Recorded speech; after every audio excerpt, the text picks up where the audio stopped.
जिला हालचाल आज रही बरगड़ जिला तथ्य देइछन्ति आम बरगड़ संवाददाता उमेश चंद्र विश्वाल और उपस्थापन मु महेश्वर साहू। काश्मीर पहलगाँ ठारे संगठित आतंकी घटना को नहीं भारत पक्षर होइथिबा ऑपरेशन सिंदूर सफलता पर भारतीय सेनार मनोबल वृद्धि पाई बरगड़ जिला प्रशासन पक्षर मई 15 तारिख दिन पराक्रम शोभायात्रा अनुष्ठित हो जाइछि। बरगड़र लेंगु मिश्र स्टाडियम ठारू बाहरी शोभायात्रा को बरगड़ जिलापाल आदित्य गोयल उद्घाटन करथिले। एथिरे बरगड़ एसपी प्रहलाद सहाय मीना, अतिरिक्त जिलापाल मधुचंदा साहू, उपजिलापाल प्रसन्न कुमार पांडे समेत जिलास्तरीय अधिकारी, विभिन्न संगठनर कर्मकर्ता, सामाजिक कर्मी, महिला, छात्र छात्री, अवसरप्राप्त सेना कर्मचारी, बुद्धिजीवी और जनसाधारण सामिल होइथिले।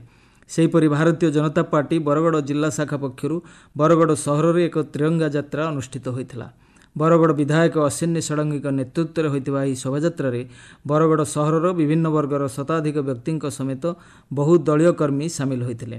भारतीय सेनार मनोबल वृद्धि पाई सहररू आरंभ होइथिबा तिरंगा यात्रा गाँ गाँ रे आयोजन कराजिबो बोली कहिसंती विधायक अश्विनी षडंगी। ऑपरेशन सिंदूर जो आतंकवाद विरुद्ध रे होइथिला एवं भारतर जो सैन्य बाहिनी माने वीर सैन्य माने जो पराक्रम देखेले एवं पाकिस्तान भीतर को जाइकिरी आतंकवाद विरुद्ध रे आतंकवादी मानकर जो अड्डा थिला ताकू जो हिसाब रे ध्वंस कले एवं पाकिस्तान एवं आतंकवादी को कड़ा जवाब देले से परिप्रेक्षी रे जवान मानकर उत्साहित करबा पई तिरंगा यात्रा हेतिला। पूरा बरगड़ सारा आज ये तिरंगा यात्रा हैला। बरगड़ सबु बुद्धिजीवी एतरे अंशग्रहण करथिले। ये जो ऑपरेशन सिंदूर जारी रहिथिबो जो पर्यंत आतंकवाद को पाकिस्तान प्रोत्साहन दौथुबो एवं भारत विरुद्ध रे आतंकवाद लड़ाई करुथुबो से पर्यंत ये ऑपरेशन सिंदूर जारी रहिथिबो। बरगड़ धनुयात्रा उपरे प्रस्तुत वृत्तचित्र एवं कॉफी टेबल बुक उन्मोचित हो जाइछि।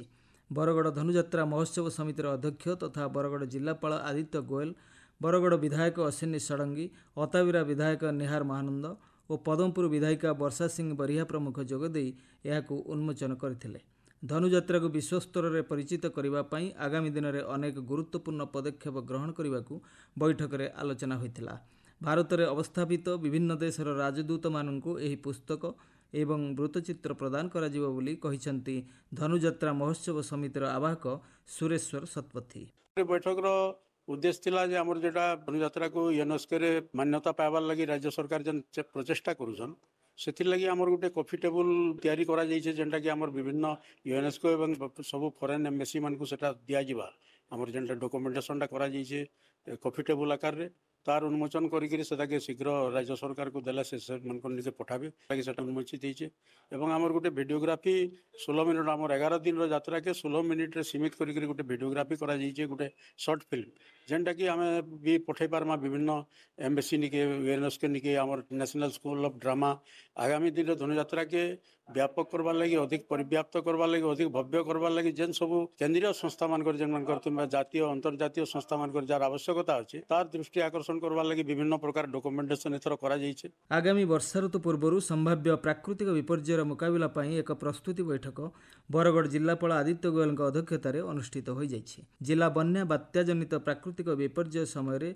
शून्य मृत्यु सुनिश्चित करने पई बैठक में आलोचना होइथिला। एथिरे विभिन्न विभाग अधिकारी माने उपस्थित थिले। बरगड़ जिले में चलित मई 14 तारिख रबी ऋतु धान संग्रह आरंभ होइछि। जिलार विभिन्न मंडी में बरगड़ विधायक अश्विनी षडंगी, भटली विधायक इराशीष आचार्य, विजयपुर विधायक सनत गड़तिया धान बिक्री प्रक्रियार शुभारंभ करिसेंती।